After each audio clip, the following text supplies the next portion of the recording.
dia, pessoal. Estamos gravando a partir desse momento, então eu lembro que, ao se manifestar nessa aula, você automaticamente concorda com os termos de uso e imagem da plataforma. O que a gente vai ver hoje é o primeiro tópico de simulação estatística. Até agora, o que a gente viu nesse curso? A gente começou vendo ferramentas probabilísticas, né? E nas duas últimas aulas nós vimos ferramentas estatísticas. Grosso modo, probabilidade você tem um processo que gera números aleatórios, e probabilidade tenta fazer o quê? Ela tenta dizer que características esses números gerados pelo processo vai ter. A estatística faz o caminho contrário. Ela não tem acesso ao processo diretamente, ela tem acesso aos números, ela tenta, a partir dos números, inferir que processo gerou aqueles números. Quando a gente quer fazer análises probabilístico-estatísticas num computador, a gente tem que ser capaz de gerar números aleatórios, tá? E é isso que a gente vai ver como fazer na aula de hoje. Então, vamos lá, números aleatórios num computador.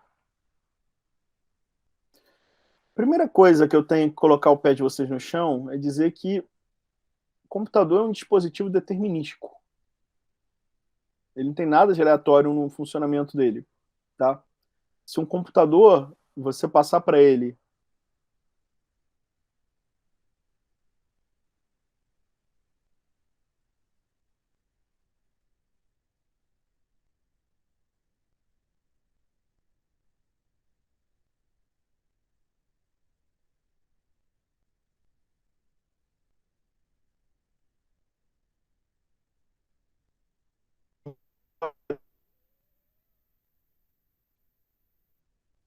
hein, pessoal? Professor, para mim cortou muito. Aqui também cortou Oi, bastante. deu para ouvir? Vocês estão ouvindo? Agora sim. O computador é um dispositivo determinístico. E eu preciso gerar números aleatórios no computador. Como é possível gerar objetos determinísticos a partir de um objeto? Como é possível gerar objetos aleatórios a partir de um dispositivo determinístico? Essa é a primeira pergunta que eu faço a vocês. Hein?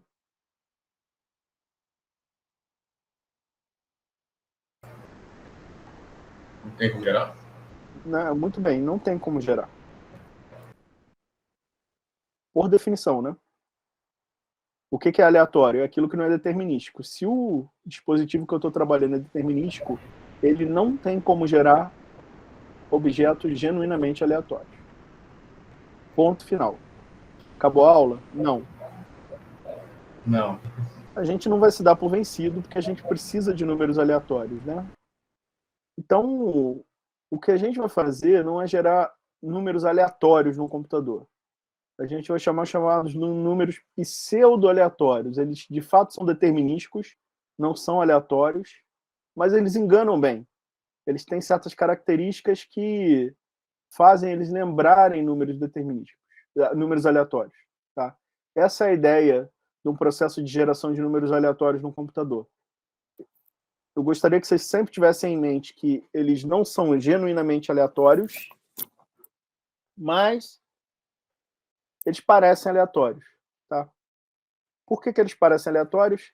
Porque eles são concebidos de forma a ter um certo padrão que engana as pessoas, que uma pessoa olhar vai pensar que é aleatório, e que um teste estatístico também, eles também têm que não enganar somente as pessoas, mas eles têm que enganar os testes estatísticos. Um teste estatístico ingênuo tem que olhar para esses números e pensar que eles são realmente aleatórios. Tá? O que a gente vai fazer na aula de hoje? Discutir um pouco a matemática da construção desses números pseudo-aleatórios. E aqui vocês têm, nesse slide, o que eu vou chamar de a anatomia de um gerador de números aleatórios. O gerador de números aleatórios, em inglês, é Random Number Generator, que eu vou abreviar aqui por RNG. Sempre que eu falar nessa aula de RNG, vocês sabem que eu estou falando de um gerador de números aleatórios. Como é que é a anatomia de um gerador de números aleatórios? Ela está aqui. Um gerador de números aleatórios, ele tem 4 etapas, tá? Inicialização, transição, geração de uma saída e repetição. Ele se faz em 4 etapas, esse processo de geração. O primeiro ingrediente que você precisa ter aqui é um certo número S0, que a gente vai chamar de semente inicial, tá?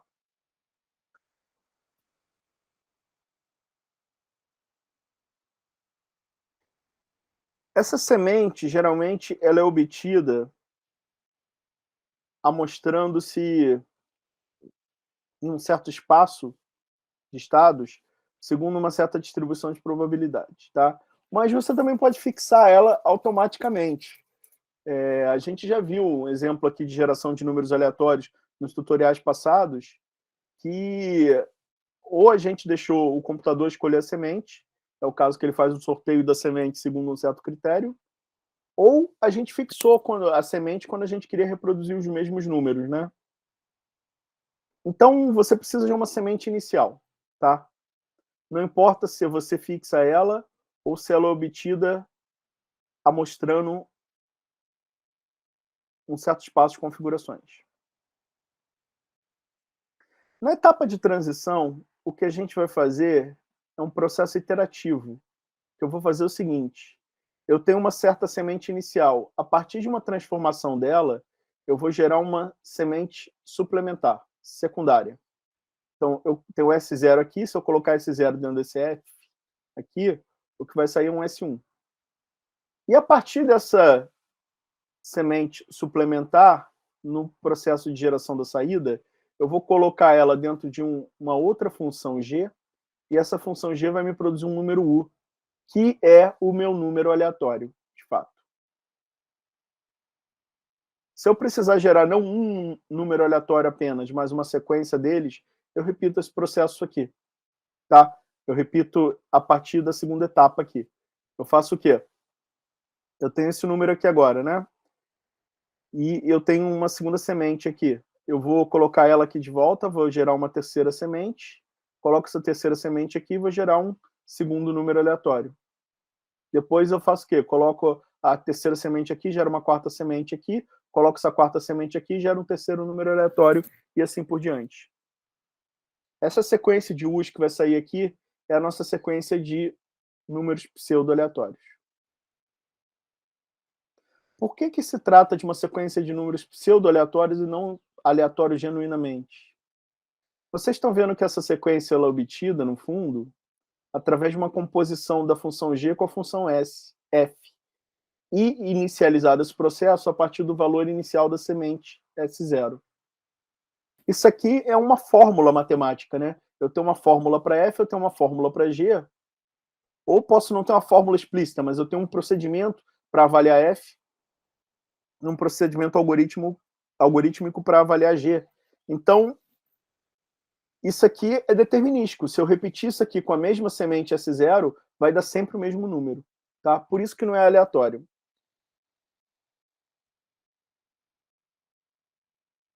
E tem uma outra característica que eu tenho que ressaltar aqui. Esse processo é periódico. Depois de um certo ponto, você vai produzir uma sequência longa de números. Mas, depois de um certo número, essa sequência aqui vai se repetir toda a vida. Digamos que o seu gerador tenha período 1000. Você vai produzir 1000 números aleatórios. Quando você tentar produzir o 1000º número, ele vai voltar para o 1. E depois do 1, você sabe que ele vai para o 2. Depois para o 3 e assim por diante. Ficou claro como é que é essa estrutura básica de um gerador de números aleatórios? Sim, professor, uma dúvida. Se eu, por exemplo, tem alguns sites na internet que a gente pode, por exemplo, pegar, por exemplo, variações na atmosfera e gerar alguns números baseados nisso. Se eu pegar esses números e usar na minha semente, aí eu posso considerar o processo como verdadeiramente aleatório? Não. Não. Sabe por quê? Porque se você pegou uma semente lá, beleza. Se você depois pega uma outra semente, tudo bem, não vai repetir. Ele é aparentemente aleatório. Mas por que ele não é aleatório? Porque se você pegar e botar aquele número correspondente à primeira semente lá de novo, ele vai repetir a sequência que ele tinha obtido. Um experimento aleatório, você repete ele sob as mesmas condições e ele produz resultados diferentes. Seria o seguinte, eu colocar a mesma semente e ele produzir a sequência de números diferentes.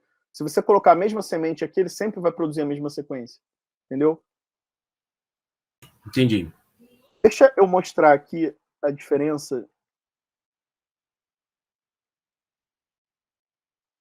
gráfica disso.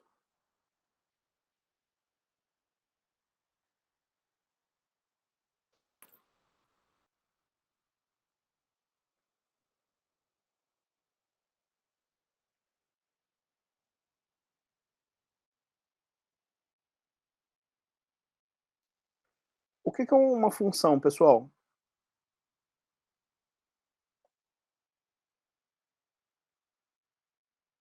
Então, o meu conjunto X.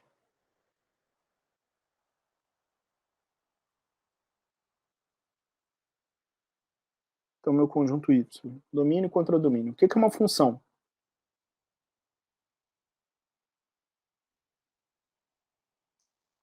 Isso aqui é uma função? Não. Esse mapeamento aqui não é uma função, não? Cada conjunto da imagem não tem que ter um representante? Não. Para ser função, todo mundo do domínio tem que ter um correspondente, né? Ah, é o contrário. Ok.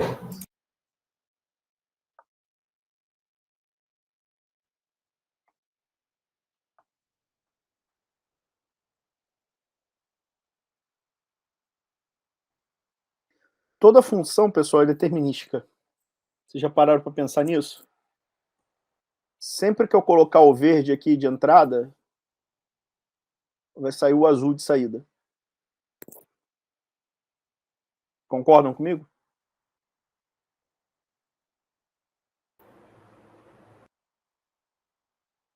Sim.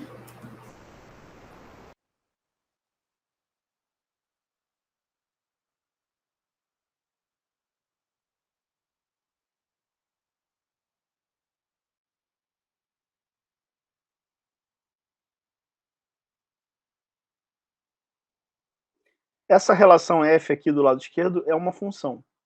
Essa relação F aqui do lado direito, entra o verde e pode sair o azul,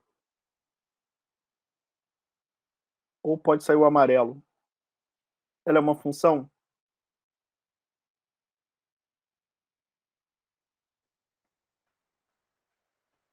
Não é função.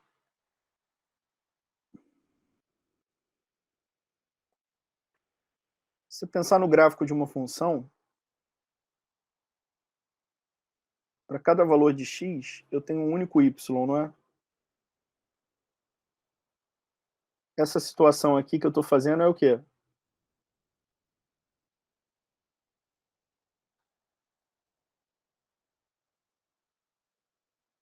Para um valor de x aqui, eu tenho dois y possíveis, não é? Isso é uma função? Não. Tá?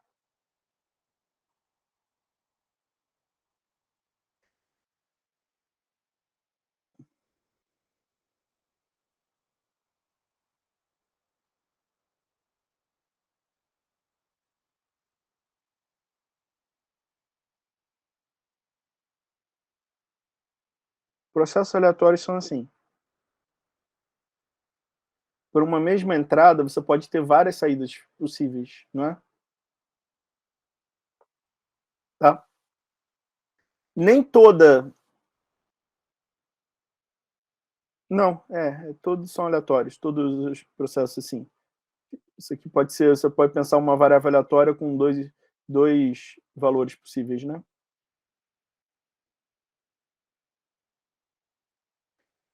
Você está falando de pegar um número aleatório para semente num site desse gerador.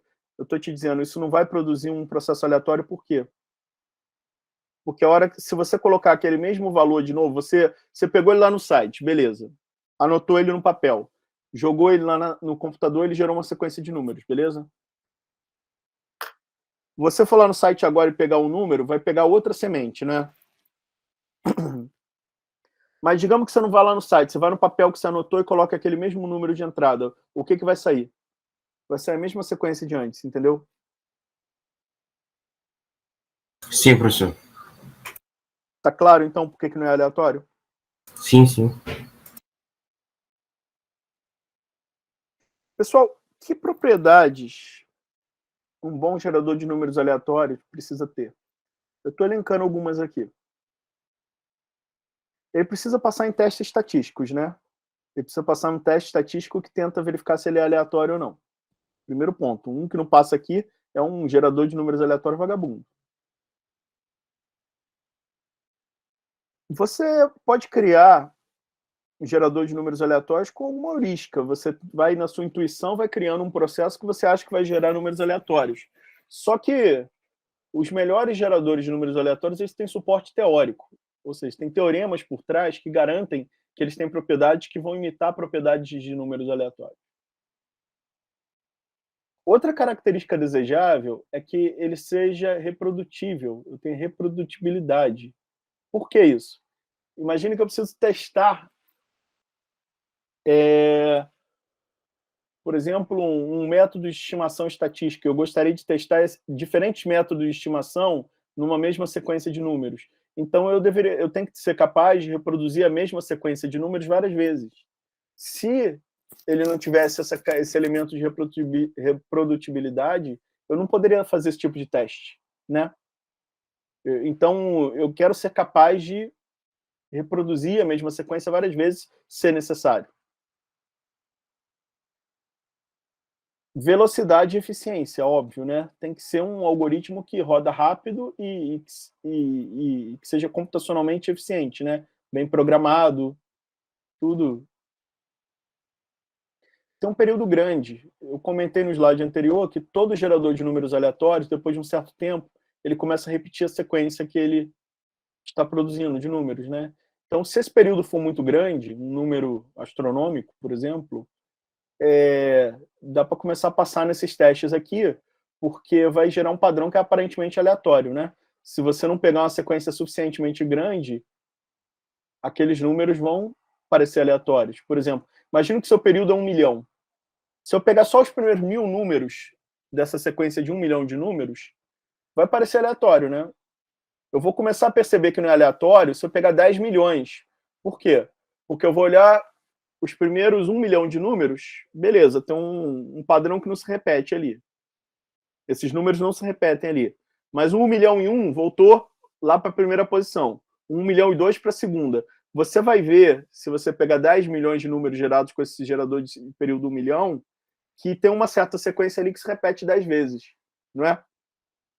Mas se você pegar uma subsequência menorzinha do que o período, essa recorrência não é aparente. Vocês começaram a compreender isso? Sim, professor. Múltiplos fluxos, o que isso aqui quer dizer? É que eu consiga gerar sequências em paralelo. Por exemplo, eu posso querer gerar uma sequência de números começando a partir de uma certa semente, ter a capacidade de inicializar o processo com diferentes sementes ao mesmo tempo, tá?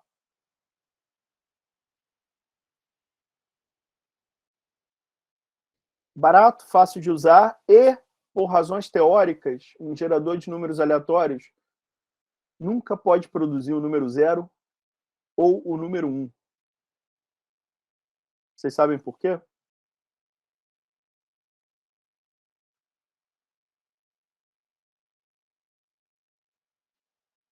O zero, eu imagino que seja se for utilizar esse número em alguma equação, der uma descontinuidade, por exemplo. Não. Ou por razões teóricas que você não pode ter... É que a maioria dos algoritmos de geração de números aleatórios, se você chegar no 0, você nunca mais sai do 0 e idem para o 1. O gerador que a gente vai estudar nessa aula, se a gente usar 0 nele, ele só vai produzir 0 dali em diante, e 1 também. Tá? Essa é a razão.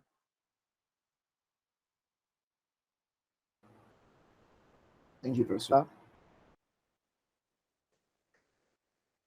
Eu vou falar um pouco aqui da história da geração de números aleatórios. Eu vou comentar um caso curioso que envolveu esse camarada aqui. Vocês sabem quem é esse senhor simpático aqui? Donald Knuth?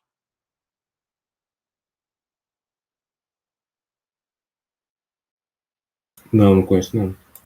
Alguém sabe quem é o Knuth? Sim. Quem é ele, então? Ele que ajudou a desenvolver o tech. Ele não é o pai do LaTeX, não. Ele é o avô do LaTeX. Ele é o pai do TeX, que é o antecessor do LaTeX. O LaTeX é um conjunto de macros para tornar o TeX mais amigável. Tá? Mas o LaTeX é uma coisa maravilhosa que eu uso todo dia, que o Knuth tem contribuição, mas está longe de ser a coisa mais importante que o Knuth fez na vida.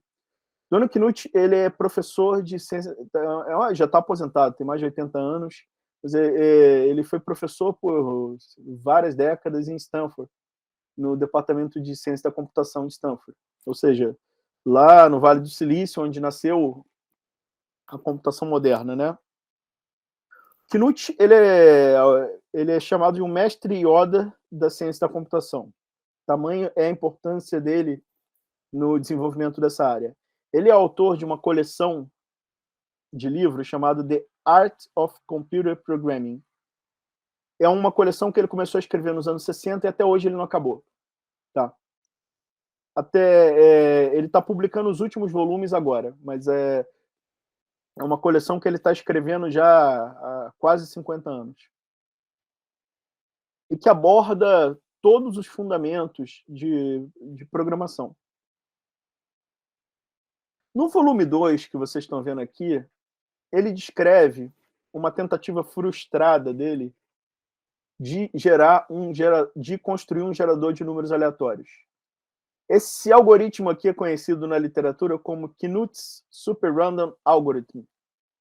É o super gerador de números aleatórios de Donald Knuth. Vamos dar uma olhada aqui nos procedimentos, vocês conseguem ler? Sim. Você tem um certo número X, que é um decimal com 10 dígitos, tá bom? Ele está em base 10 com 10 dígitos. Pega N, é a parte significativa desse número. E agora você vai repetir as etapas de 2 a 13, N mais uma vez. Imagina você ter um número X com 10 dígitos decimais, o N, a parte significativa é 5, então você vai repetir essas etapas aqui 6 vezes, tá claro? Tá? Pega o segundo dígito mais significativo aqui. Digamos, aqui foi 5 que a gente fez, digamos que seja 4. Tá? Pula para a etapa 3 mais 4, etapa 7. Concordam comigo?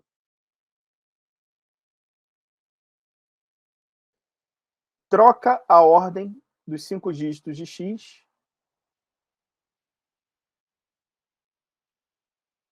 Troca a ordem dos 5 dígitos de X, dos menores 5 dígitos de X com os 5 maiores. Tá bom? Aí você faz o quê depois? Substitui X por esse número aqui vezes X, módulo 10 elevado a 10. Vocês sabem o que é módulo?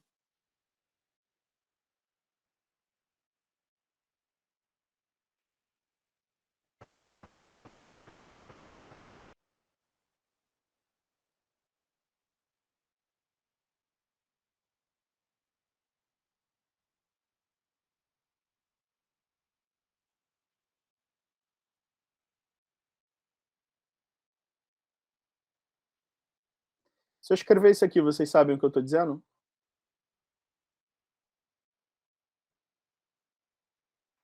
É o resto Não. da divisão. É o resto da divisão.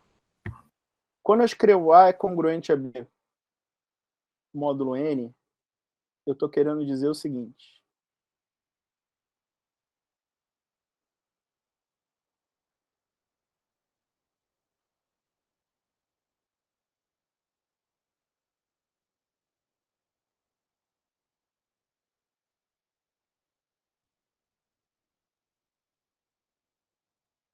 Eu estou querendo dizer que o número A é igual ao número B mais N vezes um múltiplo inteiro.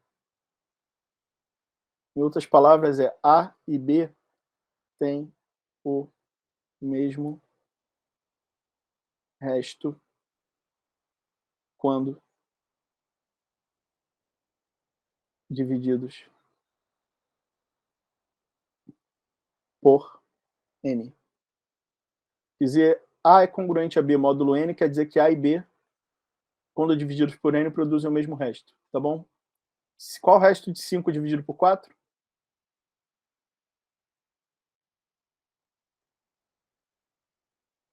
Se eu dividir 5 por 4, qual é o resto? 1. Se eu dividir 1 por 4, qual é o resto?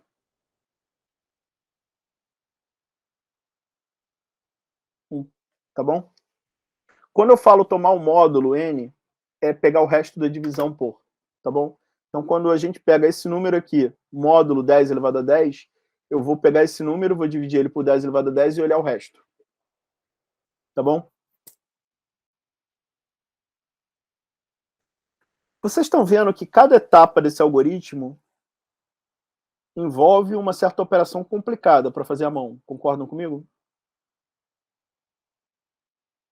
Sim. Tá. Knut bolou esse algoritmo aqui, super elaborado, né?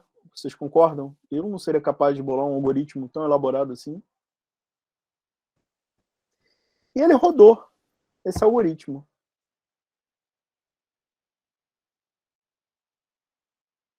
E logo na primeira vez que ele rodou esse algoritmo, o que aconteceu? Ele foi produzindo uma sequência de números aleatórios, mas chegou um momento que ele produziu esse número aqui. Que número é esse? 60 bilhões, 650 milhões.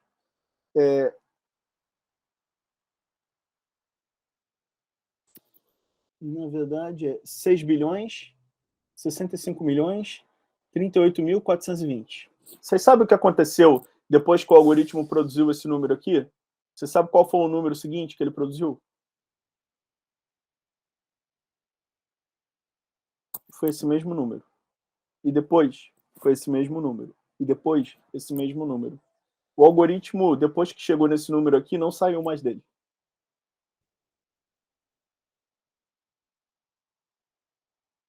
Tá?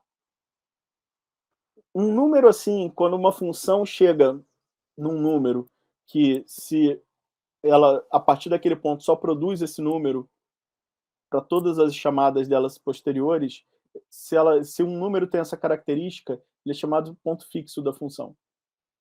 Então, esse algoritmo do Knut tem um ponto fixo. É esse número aqui.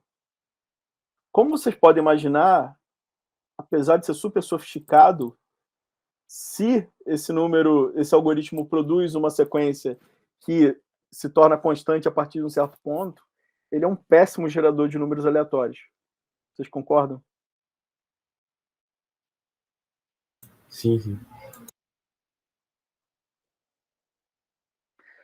Mas aí o que Knut fez? Espera aí, isso não pode ser uma patologia? Ele trocou a semente. E o que aconteceu? Ele rodou isso aqui e começou a produzir uma sequência. Depois de 3.178 números, o que aconteceu? A sequência tornou a repetir. E repetir. Ele produz uma sequência de números que parecem aleatórios com um período 3.178. Depois de 3.178 números produzidos, ele volta lá para o primeiro e repete na mesma ordem esses 3.178 números. Esse algoritmo do Knut é bom para gerar números aleatórios? É uma porcaria. Porque 3.178 é uma sequência muito pequena para os padrões de exigência de sequências aleatórias modernas. Você tem aplicações que você precisa de 1 bilhão de números aleatórios. Então, se você for gerar 1 bilhão de números com um gerador que tem período 3.178, você vai gerar uma sequência que tem muitos números repetidos. Vocês concordam? E em ordem. O problema não é o número se repetir em si. O problema é a ordem com que ele se repete. Por exemplo,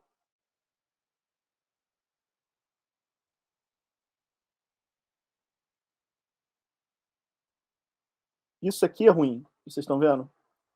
Tem um padrão, você tem uma dízima aqui, né? Período 4, né?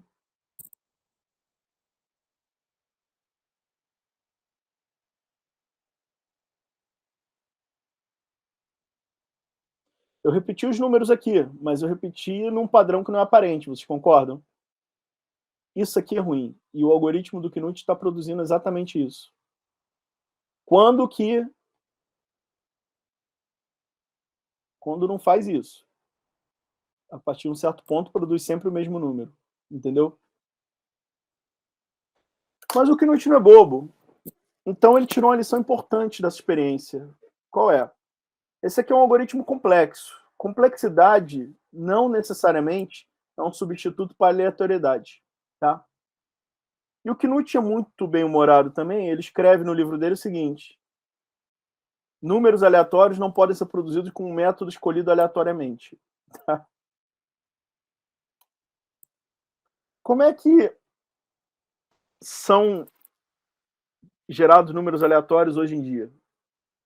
É através dos chamados geradores baseados em congruência linear. Tá? Não tem aquela ideia de módulo que eu falei ainda há pouco? Ela vai ser útil aqui também. Tá? Um gerador baseado em congruência linear, ele vai usar uma equação desse tipo aqui para gerar uma sequência de números aleatórios. Tá?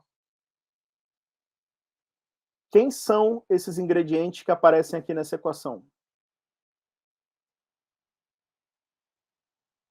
Você tem 4 inteiros positivos aqui. O m é chamado de módulo. E a exigência é que o m seja maior que 0. A é o chamado multiplicador, e é um número entre 0 e menor que m. C é o chamado incremento, é um número também maior ou igual a 0 e menor que m. E x0 é a chamada semente. Tá? O x0 também é maior que ou igual a 0 e menor que m. Você define m, a, c e x0 e coloca aqui nessa fórmula. O a, o c, o x0, o m. Com isso aqui você vai produzir um x1. Na etapa seguinte, você vai colocar o x1 aqui, vai produzir um x2. Coloca o x2 aqui, vai produzir um x3. Coloca o x3 aqui, vai produzir um x4. Tá clara a ideia como isso funciona? Assim, professor. Eu quero que vocês me ajudem aqui, então. Vamos fazer um exemplo aqui.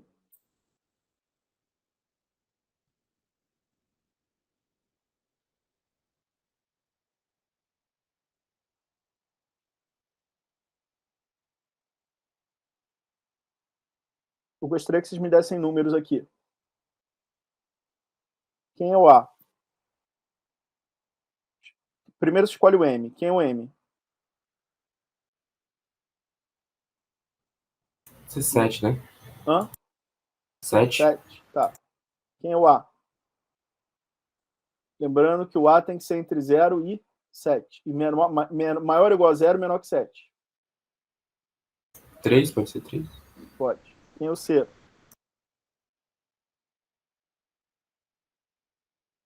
Qual é a condição do C mesmo? Maior ou igual a 0, menor que M. Bota 5, então. X0 também, mesma condição. 2. Quem vai ser o meu X1?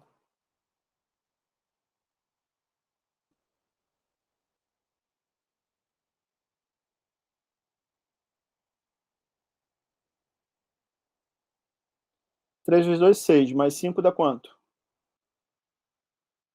11. 11 módulo 7. 11 módulo 7, qual o resto da divisão de 11 por 7? 4. 4. 4. 4. Meu x2 agora vai ser quem? 3 vezes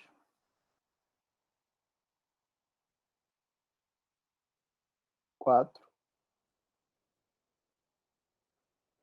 mais 5 módulo 7. 3 vezes 4 dá quanto? 12. 12 Mais mais 5, 17. 17 módulo 7. Qual o resto da divisão de 17 por 7? 3. Esse 3 aqui agora vai entrar nessa fórmula. E assim por diante. Vocês entenderam a ideia? Sim. Parece aleatório. Vamos ver um exemplo aqui? M igual a 8, A igual a 5, C igual a 1 e X0 igual a 0.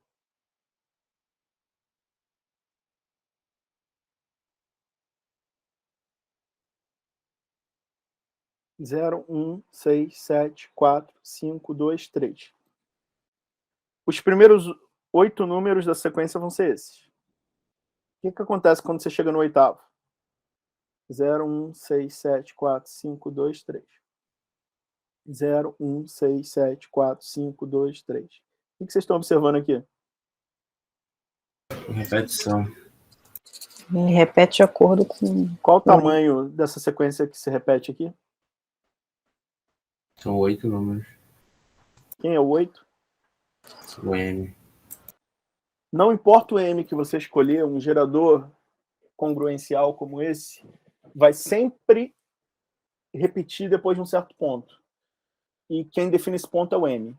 Depois de M processos, depois de M iterações, você vai repetir. Tá? Na verdade, M-1 iterações, né? Você começa com a semente, iterou 7 vezes, na oitava vai se repetir. Tá? Não, professor, tem o 0. Hum? Tem o 0, né? São 8 mesmo. Né? Não, mas esse aqui você não iterou. Esse aqui você ganhou de presente, não foi? Ah, tá. Esse aqui é uma entrada. Aí você iterou 7 vezes e chegou aqui. Se eu iterar mais uma vez, aí vem para cá. Tá? A cada 8 números aqui, a cada M números, esse processo de geração aqui vai repetir a sequência. Tá? Agora, se você pegar um número grande, tipo 2 elevado a 32, quanto é 2 elevado a 32, pessoal?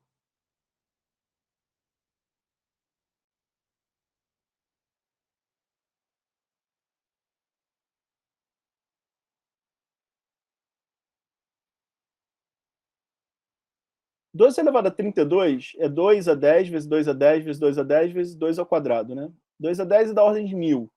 1000 vezes 1000 vezes 1000 é bilhão. 4 bilhões, né? Algo dessa ordem, né? Então, aqui, ó, 2 elevado a 32 da ordem de 4 bilhões. Se você pega, por exemplo, um número grande, essa sequência vai repetir, vai, mas vai levar 4 bilhões de números para isso acontecer. E imagina que a minha aplicação precisa só de 1 milhão de números aleatórios. Eu vou perceber que essa sequência não é aleatória nisso?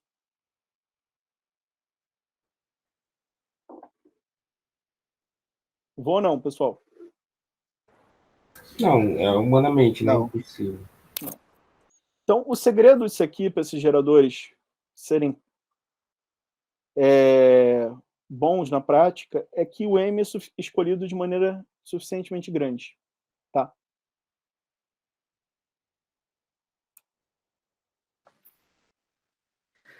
Então, que boas práticas a gente tem que levar em conta ao escolher um gerador de números aleatórios?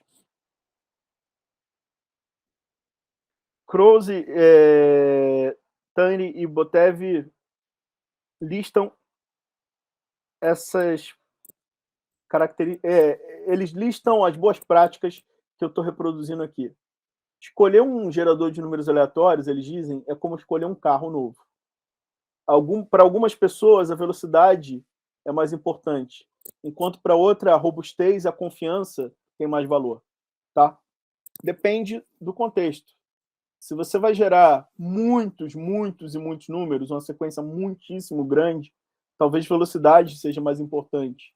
Agora, se você, de repente, poucos números são necessários na sua aplicação, é muito mais importante você dar atenção às propriedades estatísticas, tá? A ter um gerador que passa em uma quantidade grande de testes de detecção de aleatoriedade, tá? Quando você faz simulação de Monte Carlo, levar em conta as propriedades distribucionais do gerador de número aleatório é imprescindível. Enquanto que em criptografia, a falta de preditibilidade é mais importante. O que são as propriedades distribucionais? Números aleatórios, eles estão associados a uma variável aleatória, né? E a variável aleatória tem uma distribuição, não é? Na simulação de Monte Carlo, a gente quer ser capaz de gerar uma sequência de números aleatórios que imite o padrão conferido por uma certa distribuição de probabilidade, tá? Quanto que em criptografia, o que importa, não importa muito qual é a distribuição que você está usando para amostrar os números, importa muito mais que eles sejam imprevisíveis, tá? O padrão deles seja suficientemente complexo para parecer imprevisível. Como carros, tem muitos geradores que são projetados de maneira ruim, de maneira muito pobre. E o conselho que eles dão é: geradores obsoletos devem ser evitados a todo custo, tá? Eles dizem no livro lá, um bom exemplo, quem programa em C aqui?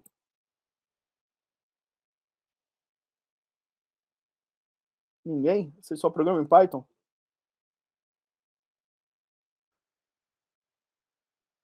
A linguagem C tem uma biblioteca padrão de geradores de números aleatórios que é horrível. E eles comentam isso lá. Ela é notoriamente conhecida por ser o gerador aleatório do C, da linguagem C, é notoriamente conhecido por ser um gerador muito ruim, tá? Então, se você for fazer algum programa de computação científica que precise de números aleatórios em C, evite o gerador da linguagem, o gerador padrão da linguagem. Use um gerador mais robusto, tá bom?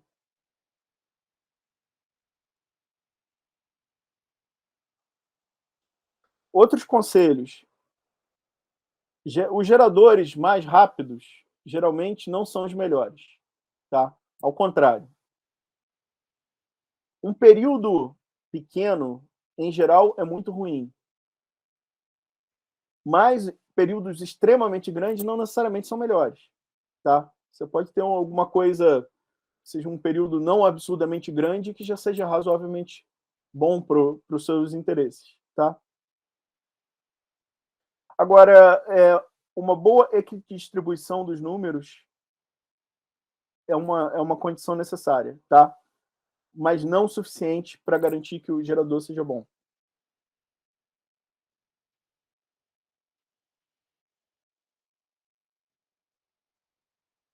Aqui eu apresento duas classes de geradores de números aleatórios que têm uma boa performance em aplicações e são muito utilizados hoje em dia.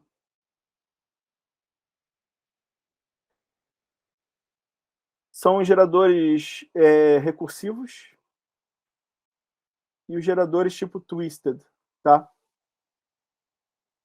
Que características esse primeiro tem? Simples, rápido, período longo, propriedades estatísticas muito boas e múltiplos fluxos.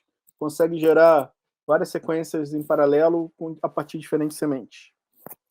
Os Twisted são rápidos, períodos extremamente longos, têm boas propriedades, têm boa distribuição, tem um bom equilíbrio na proporção dos números, tá? Tanto é uma boa classe de geradores essas aqui, que desde do meio dos anos 90, que esse é o tipo de gerador de números aleatórios que o MATLAB usa, tá? E vocês sabem que o MATLAB sempre usa algoritmo de estado da arte. Então, esse tipo de gerador aqui é muito confiável, tá bom? O mais usado hoje em dia dessa classe aqui é o chamado Mersenne Twisted.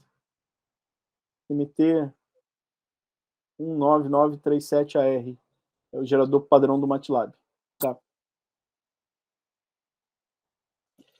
Bem, pessoal, a gente viu aqui, então, os fundamentos da geração de números aleatórios. Quais são as mensagens importantes? Isso não é uma sequência genuinamente aleatória, é uma sequência de números pseudo-aleatórios, mas que imita, tem capacidade de imitar bem o padrão de uma sequência aleatória. E vocês viram que para gerar números inteiros aleatórios no computador, eu posso usar um gerador baseado em congruência. Esse gerador baseado em congruência que eu apresentei para vocês, ele vai ser a pedra fundamental para a geração de qualquer tipo de sequência de números aleatórios no computador. Tá? Eu ali gerei números inteiros, mas eu posso querer gerar números reais também, né? A gente vai construir números reais aleatórios no computador a partir daqueles números inteiros, utilizando certas transformações desses números inteiros, tá bom? O que a gente vai discutir agora é isso. Como é que são essas técnicas para gerar números aleatórios no computador, números reais, a partir daqueles números inteiros. E aqui eu estou listando alguns dos principais métodos que existem para gerar essas sequências no computador. Você pode ter um gerador de números aleatórios uniformes, você pode gerar isso com a transformação de Box-Miller, que é um processo para gerar números com distribuição gaussiana. Você pode usar o método da transformada inversa, você pode usar uma estratégia de aceitação-rejeição, você pode usar os métodos da família de cadeias Markov-Monte Carlo, onde o mais famoso é o algoritmo de Metropolis-Hastings, mas você também tem o amostrador de Gibbs, você tem os métodos baseados em dinâmica de Langevin. Meu orientador de doutorado, o professor Soazi, tem o método, tem um sabor desses algoritmos que ele bolou, que é baseado em equações diferenciais estocásticas. E toda semana você deve achar na literatura um novo método desse aqui, tá? Tem diferentes sabores. Muitos outros métodos existem, eu não estou comentando aqui. O que a gente vai estudar aqui nessa aula de hoje? Esses três primeiros. Tá bom? Esses aqui são um pouco mais avançados e mais gerais, mas num curso introdutório eu não vou entrar na seara de discutir eles, porque, especialmente esse segundo, cadeias Markov e Monte Carlo, você precisa de um desenvolvimento matemático um pouco mais sofisticado. Tá? Então não daria para fazer isso aqui numa única aula. Eu teria que ter algumas aulas para explicar MC. Tá? Aceitação-rejeição não é complicado, não, tá? Mas, por razões pedagógicas, eu não vou entrar nele aqui hoje, não, porque é um pouquinho mais difícil entender o funcionamento dele do que entender o desses aqui. Tá? Uma vez que você domina esses aqui, você pode tentar entender esse aqui, e nesse livro aqui explica muito bem, no handbook de métodos Monte Carlo também explica ele muito bem. Vamos passar, então, ao gerador de números, o gerador de números uniformes. Aquele gerador congruencial que a gente viu lá, ele gera uma sequência de números inteiros aleatórios, né? Pseudo-aleatórios, né? E cada um desses números aqui, daquela sequência lá, ele está entre 0 e m. Vocês concordam ou não? Vamos voltar lá atrás. O m aqui era 8. Todos os números aqui estão entre 0 e 8. 0 são maiores ou iguais a 0 e menores que 8. Vocês concordam ou não? Sim. O que acontece se eu pego um número entre 0 e m e divido por m? O resultado é o quê? Não tem resto na divisão. Não, tá, não tem. Decimal entre 0 e 1. É um número entre 0 e 1, né? Eu acabei de inventar um gerador de números aleatórios entre 0 e 1. Vocês concordam?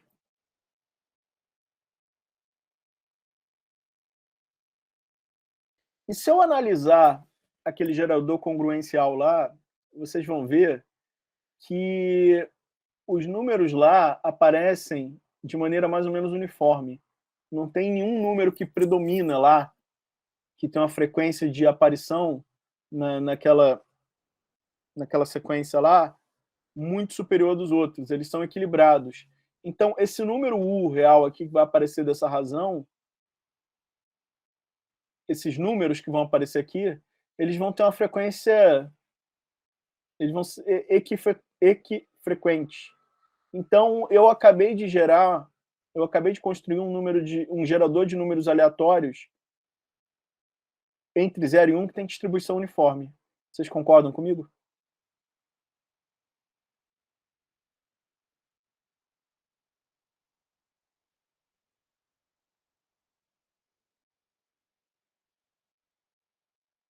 Vocês enxergaram isso ou não? Esse U é um número entre 0 e 1. E como os valores de x lá produzidos pelo aquele gerador congruencial, eles têm uma frequência igual, não tem nenhum inteiro lá que aparece com uma frequência maior que o outro naquele processo de geração lá, eu gerei aqui números com distribuição uniforme entre 0 e 1. Tá? Tá claro isso aqui? Sim.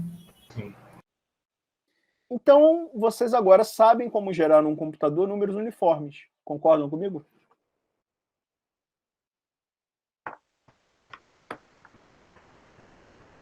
Sim.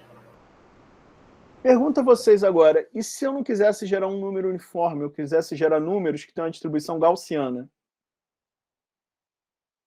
Como é que a gente faz?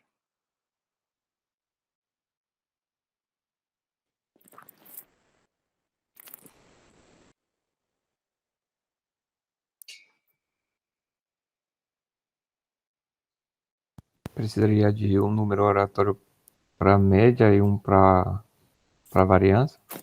Não.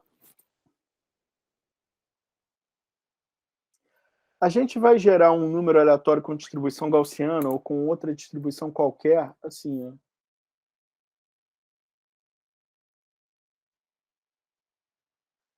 A gente tem um Linear Congruential Generator, né, lá.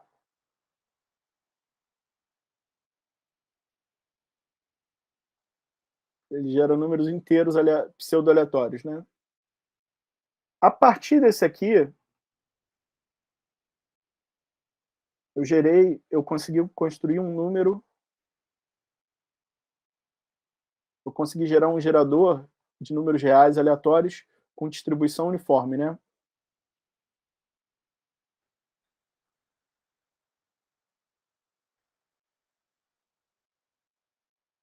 Uniforme 0,1. Concordam? Esse xn aqui, ele tem uma distribuição uniforme 0m, né? E a partir daqui eu gerei isso. A ideia aqui é o seguinte: imagine que eu preciso de números, uma certa distribuição fx.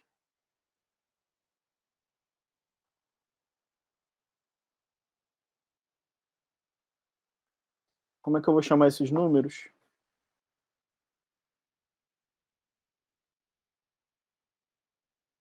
Y.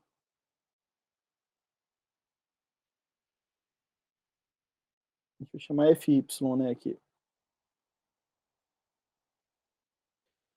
Eu vou fazer o seguinte, eu vou usar uma certa transformação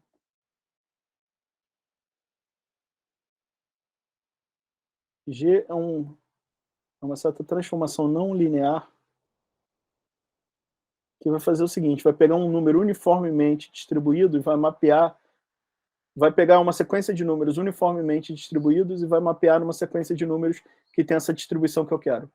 Essa é a ideia. Vocês estão vendo por que isso aqui é um ingrediente fundamental? Porque para qualquer distribuição que eu queira produzir, uma sequência de números, eu preciso ter como entrada desse processo uma sequência de números uniformes. Tá bom? primeiro algoritmo que eu quero discutir nesse sentido aqui é a transformação de Box-Miller. Como é que é a transformação de Box-Miller? Ela recebe um par de números. Ela recebe como entrada um par de números que tem distribuição uniforme 0,1 e retorna como saída um par de números que tem distribuição normal 0,1. Como é que esses números aqui uniformes são mapeados nesses números gaussianos? Com o número 1 e o 2, a gente vai construir duas variáveis auxiliares, a variável R e a variável θ. O R é quem? É a raiz quadrada de menos 2, logaritmo natural de 1. E o θ é 2π2. Com esse R e com esse θ, a partir de uma mudança de coordenadas de cartesiano para polar, eu produzo os números gaussianos. Então aqui, ó, o Z1 vai ser R cosseno de θ e o Z2 R seno de θ. Esse processo produz números impares. Se eu não precisar de um par de números, basta eu descartar o segundo, né? Ou o primeiro, só ficar com um deles, tá? Mas dá para provar que essa transformação aqui produz números com distribuição normal 0,1. Tá clara a ideia, pessoal? Sim. Isso aqui é muito fácil, a gente vai fazer hoje no tutorial isso aqui. É aplicar uma fórmula, né? Só que, lembra que eu falei que velocidade é algo crucial? Aqui eu preciso calcular raiz quadrada e cosseno, que são funções relativamente caras de avaliar no computador. Se você for fazer isso aqui bilhões de vezes, você vai ter um pênalti computacional por calcular raiz e por calcular funções trigonométricas. Tá? Então, na prática, embora isso aqui seja muito pedagógico, esse não é o algoritmo mais usado na prática para gerar números gaussianos. Você tem, hoje em dia, o método mais usado é o algoritmo Marsalla, que é uma ideia também de uma transformação não linear, mas que evita operações caras tipo raiz e seno, e cosseno. Tá bom? Tá claro, pessoal? Que números a gente já sabe gerar? A gente já sabe gerar números com distribuição uniforme e números com distribuição gaussiana. 0,1, né? A gente sabe gerar números com distribuição uniforme 0,1. E a gente sabe gerar o quê? Números com distribuição normal 0,1. Se eu precisar de um uniforme com distribuição AB ou de um normal com distribuição mi sigma, como é que a gente faz?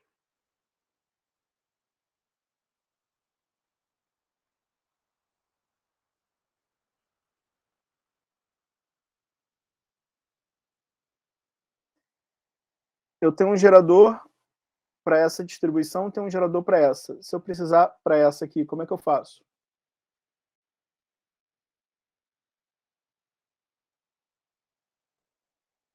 Alguém tem um palpite?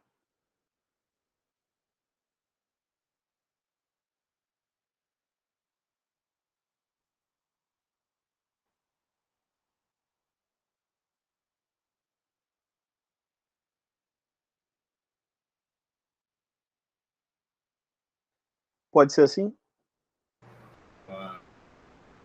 Eu tenho aqui 0,1, né? Normal 0,1. Eu multiplico isso pelo tamanho do intervalo AB e somo A, né? Se eu fizer isso aqui, esse número aqui vai estar onde? Sempre no intervalo, né? Sempre de ouro. Vocês concordam comigo? Sim. E se eu precisar gerar um número com distribuição normal, como é que eu faço?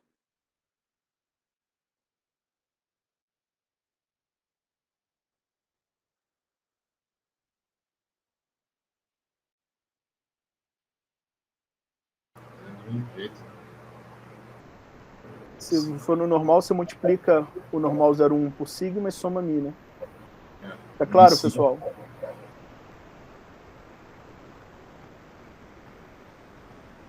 Não seria sigma menos mi Não, da equação? não. Aqui a PDF é como aqui? Ela é 0, aqui no A e B ela é diferente de 0 e depois ela é 0 de novo, né? Ah, sim. Como é que é aqui? Com sino. Porque Mi e sigma tem a ver com essa abertura, né? Ah, tá. Certo. Tá? Beleza.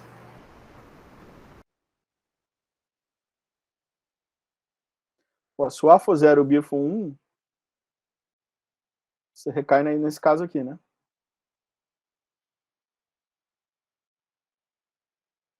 Se o Mi for 0 e o sigma 1, você recai nesse caso aqui. Tá claro? Sim. Na prática, os números uniformes e os números normais são os mais importantes e você tem geradores prontos para isso nas principais plataformas de computação. No Octave, no Python, no MATLAB, no R. Todos eles têm geradores bem eficientes para esses números. Tem para outras distribuições conhecidas também, tá? E o que eu vou ensinar agora para vocês é um método bem geral para gerar números aleatórios com uma distribuição arbitrária. Esse método não funciona para qualquer distribuição, mas ele funciona para muitas distribuições. A função de distribuição, a gente sabe que ela é o quê? Ela é monótona, não decrescente, não é? O que isso quer dizer?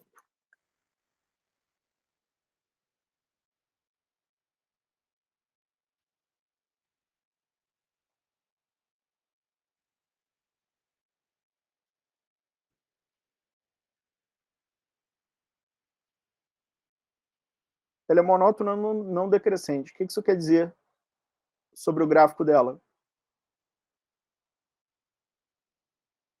Isso aqui é um gráfico válido para essa função?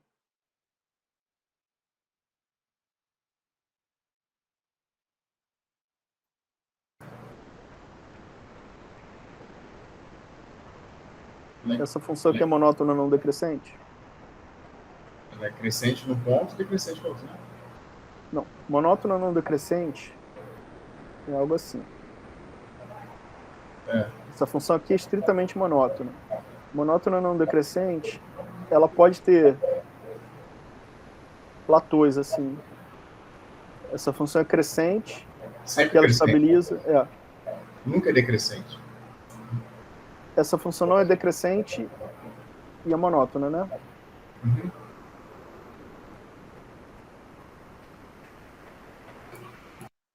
Essa outra aqui também, ó. Qual a diferença dessas duas aqui?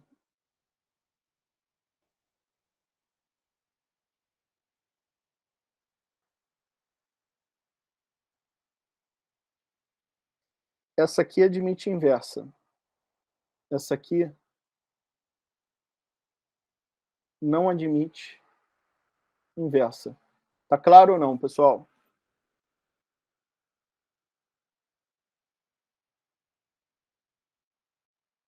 Por que essa admite inversa e essa não?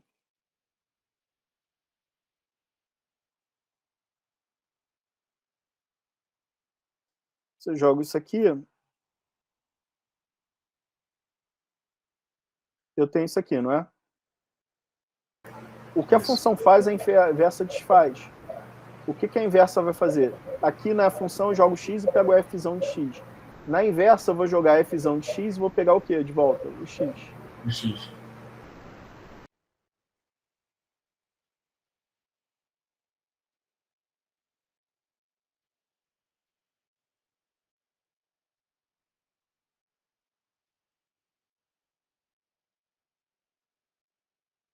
Esse x1 aqui vai aqui, não vai?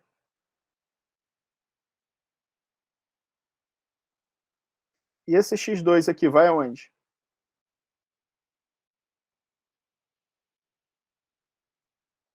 Ele vai no mesmo f de x1, não é? Sim. Américo, pela definição do início da aula, deixa de ser função, né? Não, é a função. É a função, só não é Que eu indecível. digo a inversa. A questão aqui é o seguinte. Perdão. Isso aqui é x1 ou x2? Aqui nesse caso, se existe uma inversa, se eu coloco nessa inversa o f de x, quem sai é o x, não é? Aqui, se existisse uma inversa e eu colocasse esse número aqui de entrada nela, quem é essa saída? x1 ou x2? A inversa não seria uma função aqui, entendeu? A relação inversa não é uma função. Por isso que não existe uma função inversa aqui. Vocês estão... Tá claro?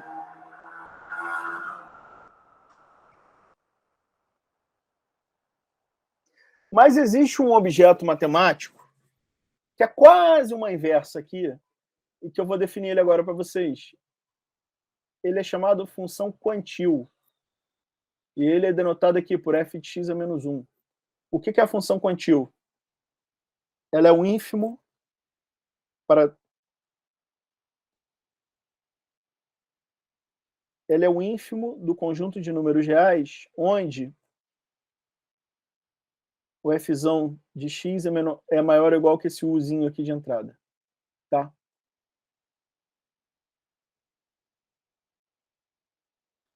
Vamos tentar entender essa definição aqui. Primeiro, vocês sabem o que é um ínfimo?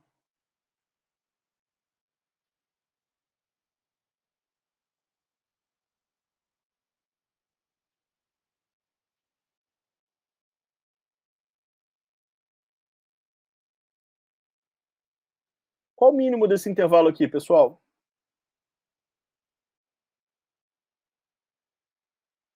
Zero. Qual o máximo dele? 1.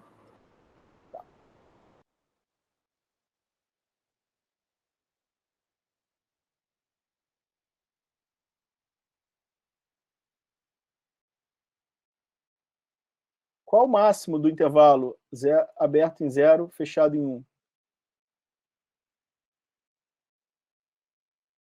Qual é esse máximo aqui? Também vai ser 1, né? E qual o mínimo? Aí não tem.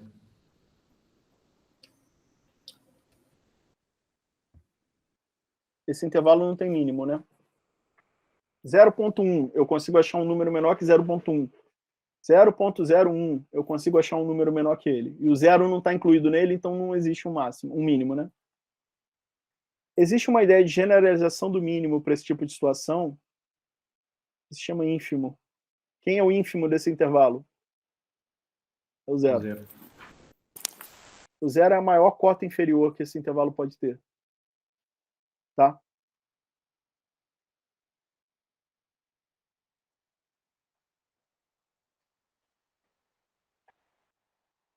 Quem é o máximo no intervalo aberto 0,1?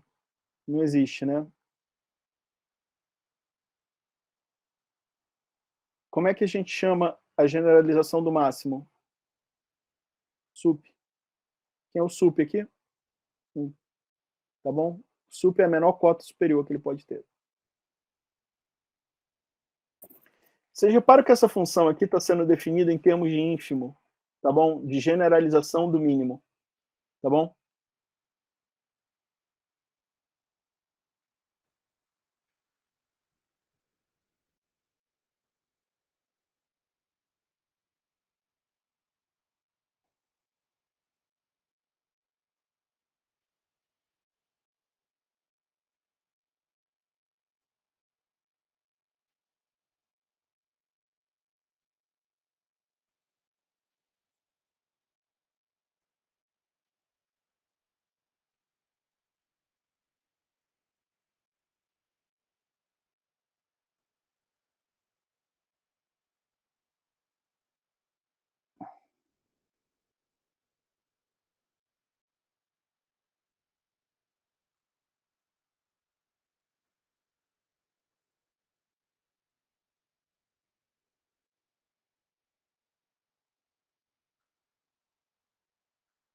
Isso aqui é equivalente a isso, né? Aqui eu escrevi u menor ou igual que f de x, é a mesma coisa que escrever que f de x maior ou igual a 1, não é?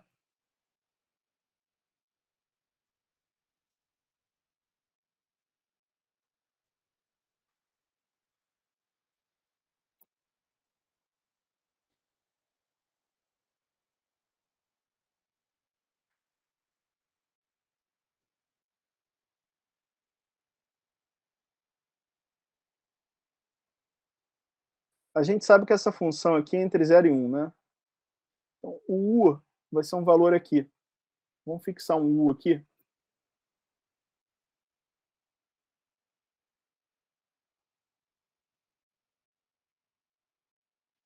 Onde é a região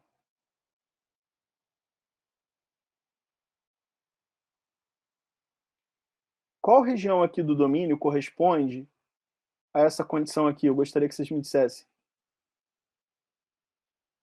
f de x maior ou igual a u. U está aqui, não é? Onde que f de x é maior ou igual a u?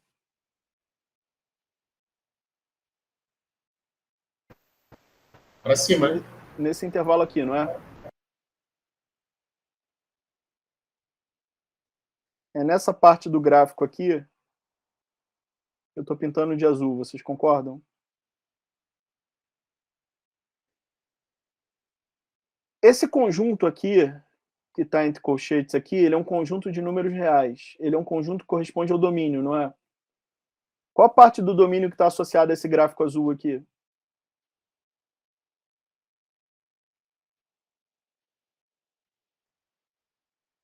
Esse intervalo azul aqui. Vocês estão vendo? O valor dessa espécie de função inversa aqui é o quê? É o ínfimo desse intervalo azul aqui. Quem é o ínfimo desse intervalo azul aqui? Esse ponto aqui. Vocês estão vendo? Eu coloquei o U de entrada, joguei aqui na F e ele voltou para esse aqui. Tá claro, pessoal, a ideia?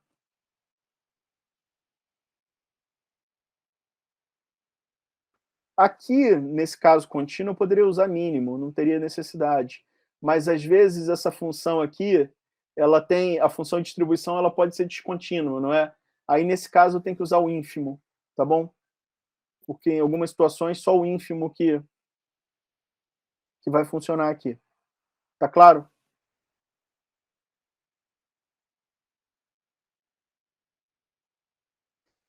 Eu defini a inversa, então, a partir desse ínfimo aqui. Como é que é o método da transformada inversa? Ele precisa de dois ingredientes. Ele precisa da função inversa da distribuição e precisa de um número com distribuição uniforme 0,1. Nesse método, a gente vai construir uma variável y, que é o quê? É a composição entre essa variável aleatória uniforme 0,1 aqui e a função inversa. Eu coloco esse u de entrada na variável, na função inversa e pego esse y de saída. O que eu vou afirmar para vocês aqui primeiro, depois provar, é o seguinte: esse número y de saída aqui, ele tem distribuição f de x. Tá clara a ideia? Se eu quero gerar um número com uma distribuição f de x, como é que eu faço? Eu pego a função inversa da distribuição de x, gero um número uniforme, coloco ele de entrada nessa fórmula inversa, e o número que eu vou pegar de saída tem a distribuição que eu quero. Tá aqui o algoritmo, né? Quero gerar x com uma distribuição f de x. Sorteia um número com distribuição uniforme 0,1, joga ele na função quantil, e o número que vai sair disso aqui, tem a distribuição que você quer. O algoritmo tá claro, pessoal?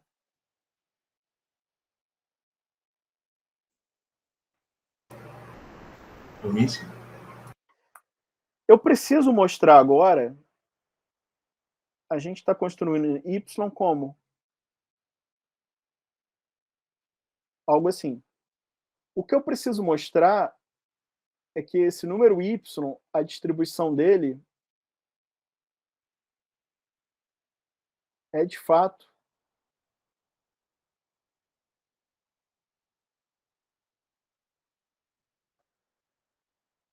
igual à distribuição de x, não é? Eu quero que o y tenha distribuição f de x, não é? O que eu preciso mostrar, então, é que essas duas funções de distribuição são iguais. Concordam comigo? Sim. Então, vamos provar isso aqui agora?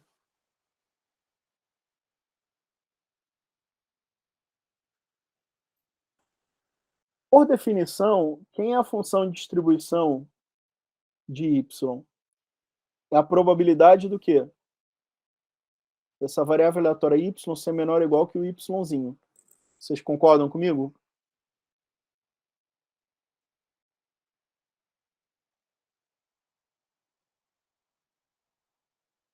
Agora, quem é y? Olha a definição de y aqui em cima. Eu vou trocar y aqui, então, por quem?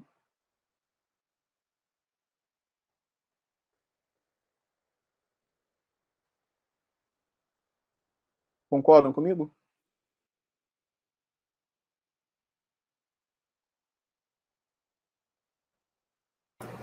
Trocou inversa de U, né? O y, por definição, é isso aqui, não é? Ah, Eu tá. coloquei f, Perfeito, tá. a distribuição inversa de x avaliada em u, menor ou igual a y. Vem cá. Tá vendo essa equação, essa inequação aqui do lado?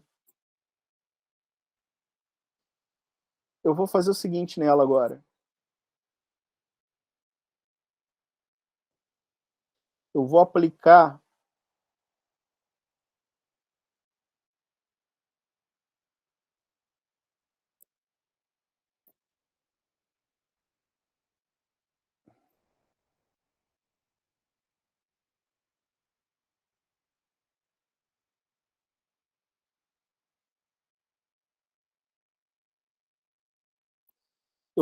ela dos dois lados dessa inequação. Eu posso fazer isso sem alterar a inequação?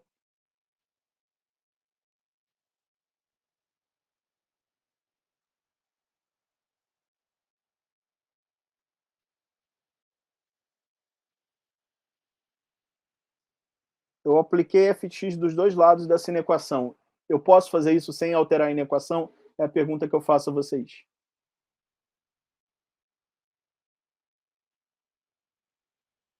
Fosse uma equação, certamente eu poderia fazer. Com inequação, a gente tem que tomar cuidado, né? Porque às vezes as operações que a gente faz, às vezes alteram a inequação. Isso aqui altera a ordem da inequação? Não. Por que não altera?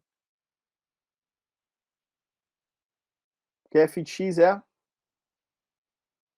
monótona. Tá bom? Pergunto a vocês, qual o resultado dessa composição de funções aqui, pessoal? Eu estou aplicando f de x na inversa dela. Quem que vai sair aqui como resultado disso?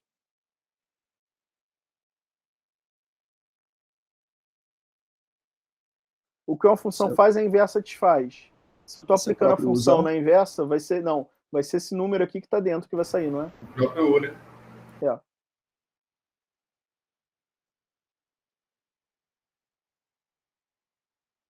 Vocês concordam que eu cheguei nisso aqui agora?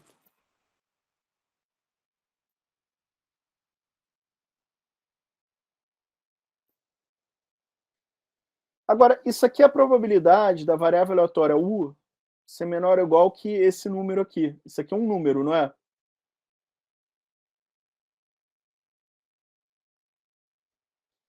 Vê se vocês concordam que isso aqui, por definição, é a função de distribuição dessa variável aleatória u avaliada no número fx de y. Vocês concordam? Aqui o f de yzinho, é a probabilidade do yzão ser menor ou igual que o yzinho. A probabilidade do uzão ser menor ou igual que esse número é o f de uzão avaliado nesse número. Concordam comigo?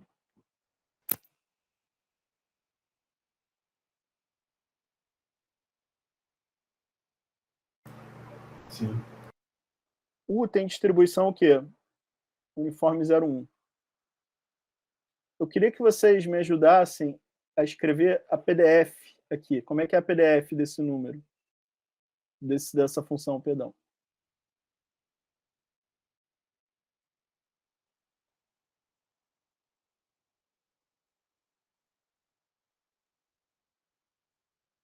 A PDF é assim, não é?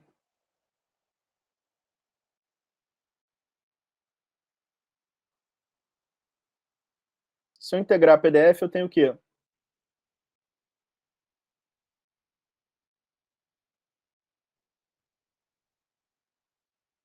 Se eu integrar PDF, eu tenho a CDF. Vocês concordam?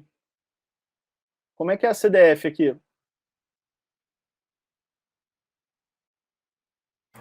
Uma curva, né? É uma linha mais reta.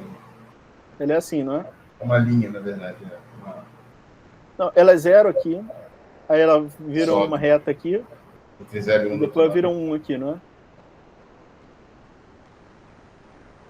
Você está colocando aberto e fechado? Para ser aberto e fechado mesmo? Ah, não, aqui é tudo fechado. Isso aqui é definido por partes, né? Isso aqui é 1. Se x pertence ao quê?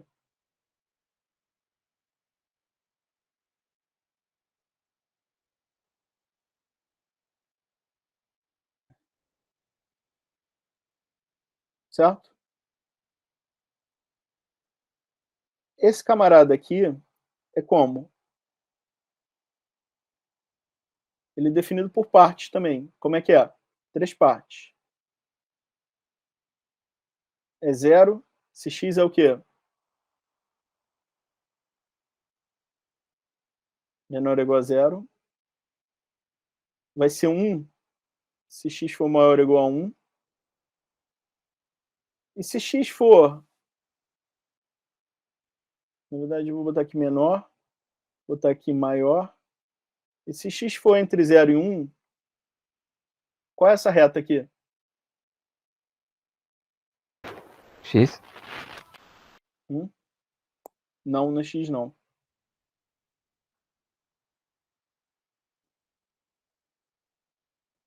É x. Integra isso aqui.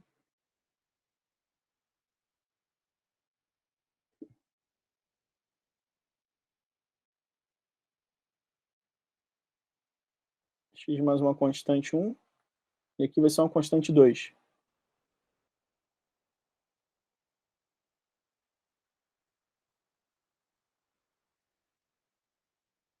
Esse 1 integrado não vai ser x, né, Juliano? Vai ser x mais uma constante. Você concorda? Sim. Quem é essa constante? Quando x vale 1, isso aqui tem que valer quanto? Ah, não, vai ser x sim, Juliano. Perdão. Perdão, falei bobagem. O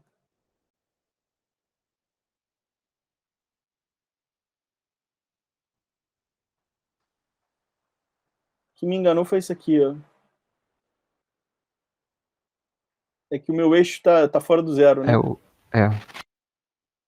Eu deveria desenhar esse gráfico. Tá errado, os dois desenhos estão errados, né?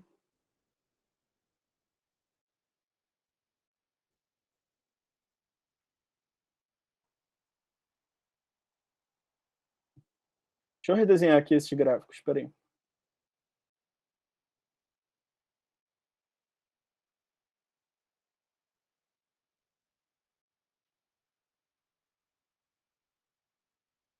Aqui é aberto, aqui tá fechado, né?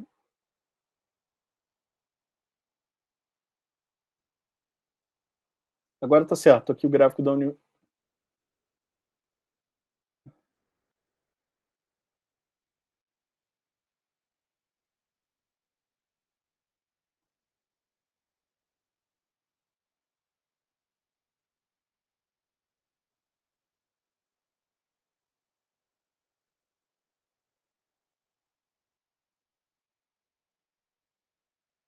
Tá claro aqui, pessoal? Então, é como o Julião falou mesmo. Aqui é quem? É x, né?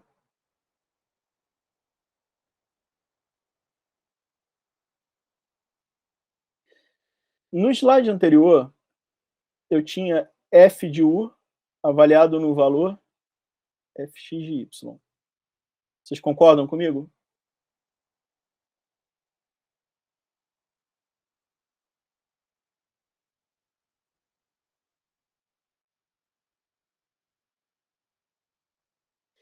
Esse número que está aqui,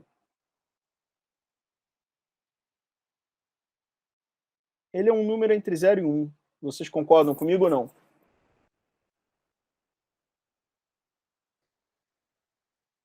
Y é um número real qualquer. Quando eu jogo ele na função de distribuição de x, o resultado vai ser um número entre 0 e 1, porque a função de distribuição, a imagem dela é entre 0 e 1. Então, eu estou colocando nessa função de distribuição de U um número entre 0 e 1 de entrada. Se eu for na fórmula da f de U, o intervalo 0, 1 está aqui, não é? Então, esse número que está entrando aqui, eu vou avaliar ele com essa fórmula aqui. Vocês concordam?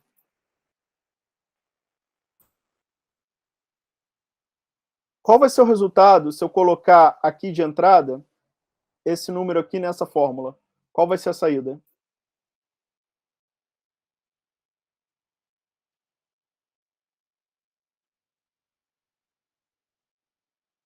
Se eu colocar o número 2 de entrada aqui, quem vai ser? Se eu colocar o número meio de entrada aqui,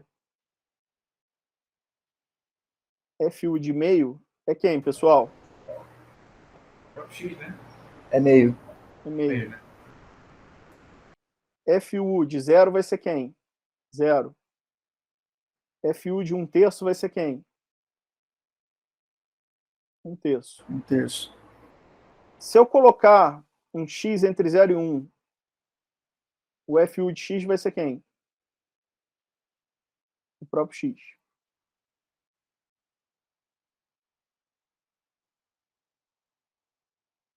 Eu estou colocando aqui um x entre 0 e 1 de entrada. Esse meu x aqui se chama fx de y. Qual vai ser a saída?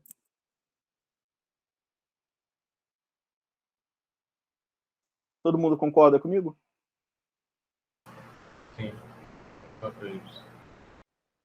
Onde eu comecei e onde eu terminei? Eu comecei lá com fx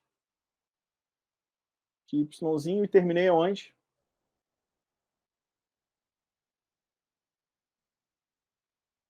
O que eu mostrei aqui? Que a função de distribuição da variável y é igual à função da distribuição da variável x. Qual é a conclusão?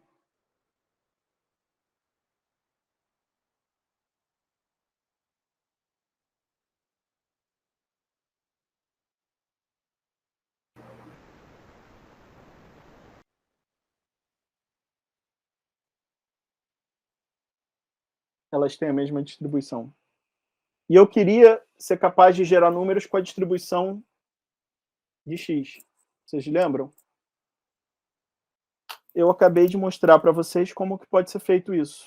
Como gera um número uniforme, coloca ele na CDF inversa, você tem um número de saída com a distribuição de x que você queria. Tá claro?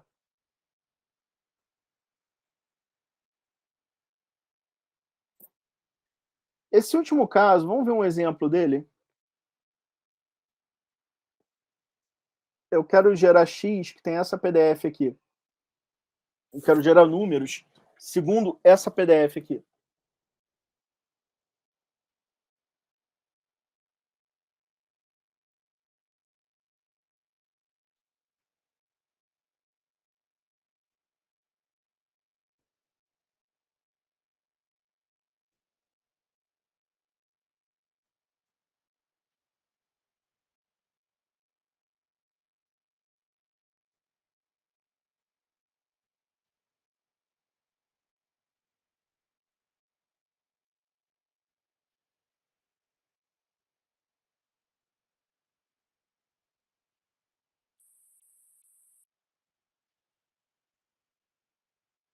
Como é que é a CDF aqui, pessoal?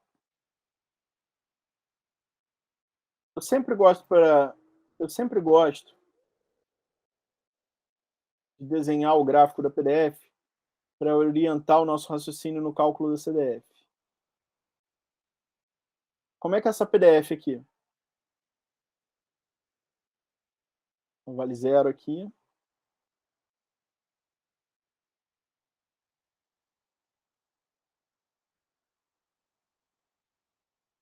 Ela vale 0 aqui, do menos infinito até 0.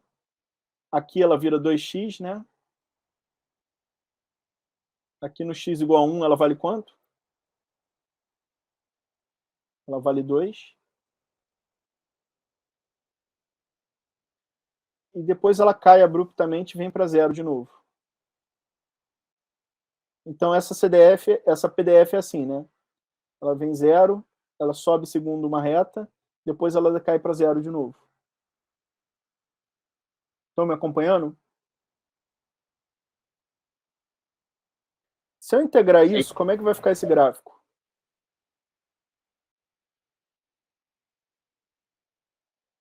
Continua zero aqui.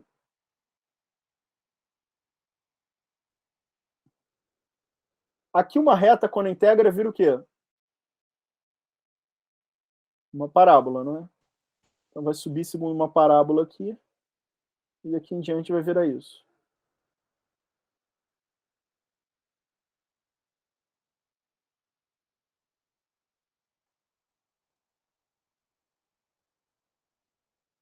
Esse aqui é o P de x, esse aqui é o F de x. Tá bom? Eu já tenho um pouco de experiência nisso aqui, eu consigo olhar isso de cara, mas talvez alguns de vocês estarem vendo isso há pouco tempo, não consigam fazer essa integração tão rápido assim. Então, se você fizer algébrico,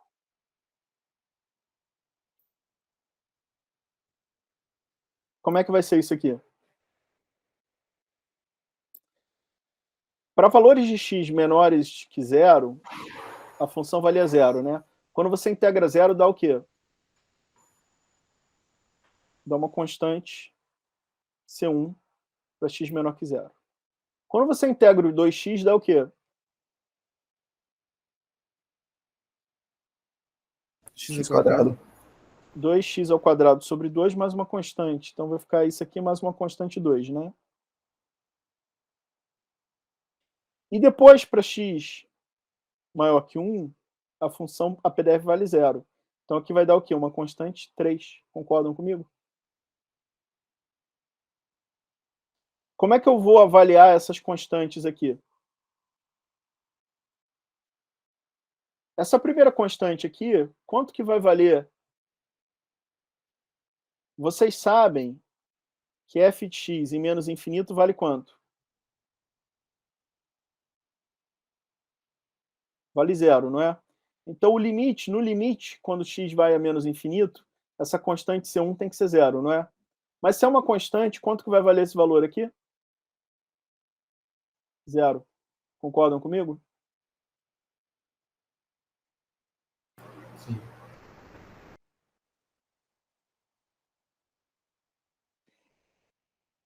F de x em zero tem que ser quanto?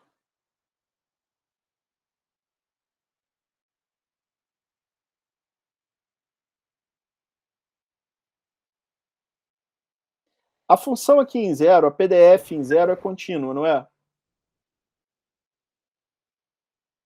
Vocês concordam que em zero a PDF é uma função contínua? Então, ao integrar, a fx vai ser contínua aqui também. Vocês concordam? Sim. Quando eu fizer f de x em zero, isso aqui dá C2, não é? Eu tenho que ter o seguinte, que fx em zero à esquerda tem que ser igual a fx em zero à direita. À direita, isso aqui vale C2. E a esquerda vale C1. C1 é quanto? Zero. C2 tem que ser quanto, então? Zero, de modo que isso aqui fica x ao quadrado. Vocês concordam comigo?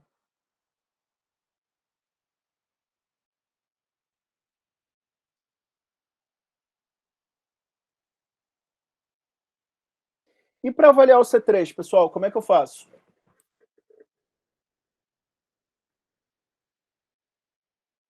Tem duas maneiras. A mais trivial é o seguinte. Qual o limite da função f de x quando x vai para infinito? É 1. Então, quando eu tomo esse limite da constante C3 para infinito, x indo para infinito, tem que valer 1. Quanto é C3? 1.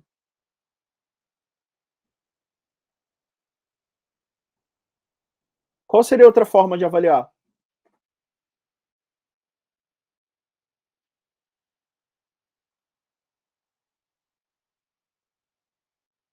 Da mesma forma que o senhor fez para a segunda, Você sabe que a pelo função lado tem que ser esquerdo e direito? contínua lá, né? Então você vai impor a condição de a esquerda e a direita elas serem iguais. Aí você pega, como aqui do lado esquerdo você sabe o valor, que vai ser 1, você conclui que o valor da direita vai ser 2. É 1 também, tá bom? Deixa eu dar uma repassada aqui. Eu acabei de concluir o quê? Que a minha função de distribuição é quem? 0 para x menor que 0. X ao quadrado para x entre 0 e 1. E o quê? E 1 para x maior que 1. Vocês concordam comigo? Mas eu estou querendo, na verdade, é a minha função inversa da distribuição. Quem é a inversa da distribuição?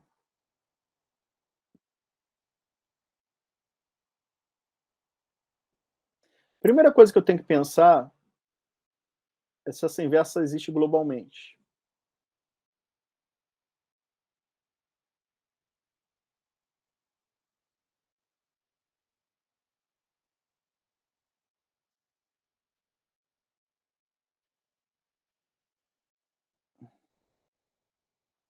O gráfico era assim, não era? Essa função é inversível em qualquer parte do domínio? Por exemplo, aqui para x menor que 1 é inversível? Não. Todo mundo aqui produz valor zero. Se eu pegar esse ponto e esse ponto, eu não tenho como distinguir eles pela inversa, né?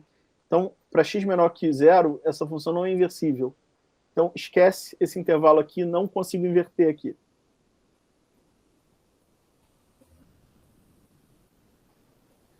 Para x maior que 1, acontece a mesma coisa, porque todo valor de x maior que 1 tem como imagem 1, né?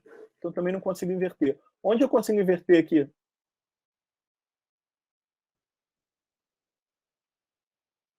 Entre 0 e 1.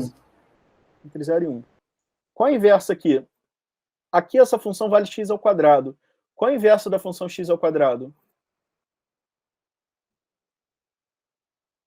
Como é que a gente inverte uma função?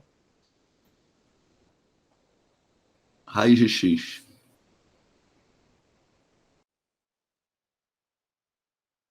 X igual a raiz de y, né? Concordam?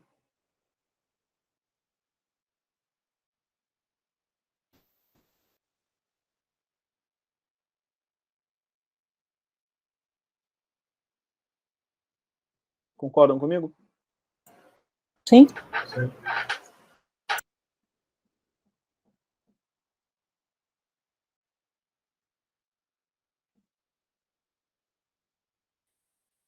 Como é que é aquele meu método de geração, então? O meu número y vai ser o quê?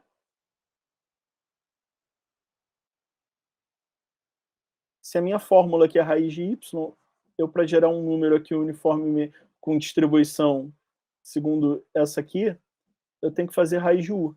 Concordam comigo?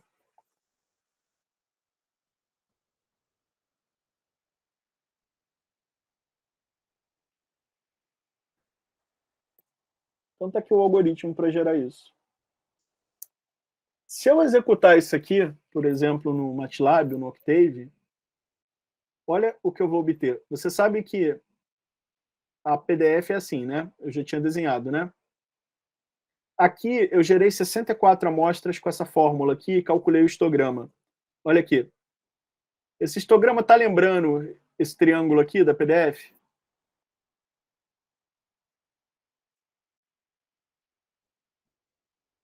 Não é muito não, mas tem alguma aderência, né? É. Não Quando eu muito. aumento para 256 amostras, está parecido? É melhor. 1024 amostras. E 24 é igual com 64, né? Eu devo ter colocado a figura errada. Tá? É, sim, é. Porque era bem melhor. Eu devo ter duplicado essa figura aqui no copiar e colar na hora de gerar o slide. Depois eu corrijo. 65 mil amostras. Ficou bom. Tá claro? Poucas amostras, embora esses números tenham essa distribuição por construção, é difícil ver o padrão. Para muitas, você já começa a ver que ela está respeitando o padrão de distribuição está respeitando o padrão da distribuição que a gente impôs. Tá claro? Pessoal, aqui vocês têm várias referências sobre números aleatórios e simulação de Monte Carlo. Tá? Eu gostaria de recomendar a leitura desse artigo aqui. É um artigo de divulgação científica, What's a Random Sequence? Foi escrito pelo meu colega Sérgio Volchan. Tá? O Sérgio Volchan é brasileiro. Esse artigo foi escrito em 2002 e ganhou um prêmio. Ele é muito legal, uma discussão muito, muito interessante sobre o que é uma sequência aleatória. Tá? Então eu recomendo bastante. E aqui vocês têm algumas referências. Eu gosto como referência pedagógica aqui muito desse livro aqui do Schonkweiler. Schonkweiler em Mendeville, Exploration Monte Carlo Methods. Foi o primeiro livro que eu estudei em métodos de Monte Carlo, foi esse aqui, durante o doutorado. Tá? Vocês têm várias referências aqui. Agora, eu gosto muito dessa última aqui. Eu tenho até ele físico aqui, deixa eu pegar, peraí.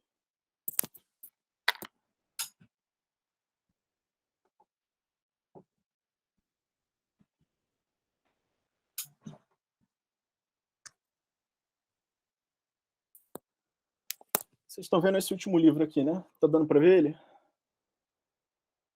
Isso aqui é a Bíblia do método de Monte Carlo. Vocês têm praticamente tudo que se sabe sobre o método de Monte Carlo, da coisa mais básica, claro, a coisa mais avançada em pesquisa está sempre sendo desenvolvida, mas todo o arroz com feijão e muito mais tem nesse livro aqui, tá? Então, esse livro aqui, para quem trabalha com simulação estatística, é um livro que você tem que ter na cabeceira, assim. Eu consulto esse livro aqui semanalmente, tá? Ele discute todos esses métodos de geração que eu mostrei aqui e muitos outros mais sofisticados, tá? Não só a parte teórica, quanto a parte computacional também. Então, se precisar de uma referência em Monte Carlo, esse. Essa foi uma aula. Na próxima aula, a gente vai ver métodos de Monte Carlo. Tá bom, pessoal? No método de Monte Carlo, a geração de números aleatórios é um ingrediente fundamental. Você, para executar uma simulação de Monte Carlo, precisa gerar números aleatórios. Então, essa aula de hoje vai ser uma pedra fundamental para a próxima aula. Vocês têm alguma pergunta?